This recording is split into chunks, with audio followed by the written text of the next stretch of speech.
Symphony Orchestra is going to be performing Beethoven's Ninth Symphony. Now, to those people who understand classical music, Beethoven's Ninth has a large section towards the end where the basses just don't play, basically.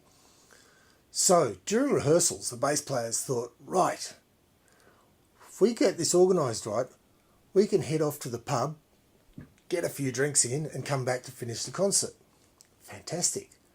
But how do they make sure they get back on time? Well, one of them had a great idea. And he worked out if he ties a piece of string to one page in the conductor's score, when he turns that page, it'll pull the string, and they could use that to send a warning, to send a message to them that they were reaching the end of that section. So they did that. Concert comes, gets to the quiet bit, the bass players all put down their basses and go off, disappear out the back, round the corner, into the pub. Because they've only got a little bit of time. It's not a really, really long section, so they're downing beers one after the other. The bell goes off, time to go back. So they go charging back, they stagger back in.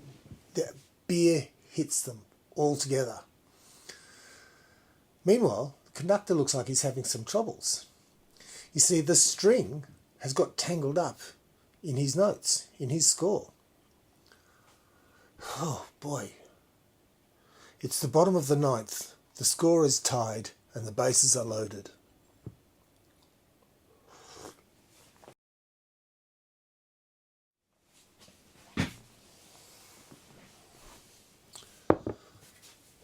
A guy working in the New York Mail Exchange comes across a letter addressed simply to the world's greatest drummer. That's a bit difficult. Who's he going to send it to? Well, he has a bit of a think, and he's a bit of a jazz fan, so he says, okay, I'll send it on to Max Roach. Now, Max Roach is a pretty humble drummer. He looks at it and goes, oh, look, I love the compliment, but it's not really for me. I'm going to have to send this to Gene Krupa. So he passes it on to Gene Krupa. Gene Krupa looks at it and goes, look, this makes my heart grow, but it's obviously not for me. It's got to be for Billy Cobham. So he sends it on to Billy Cobham. Billy Cobham looks at it and just says, oh, look, thank you guys. Everyone, this is wonderful, but it can't be for me. Let's send it on to Buddy Rich. So a few days later, there's on Buddy Rich's door.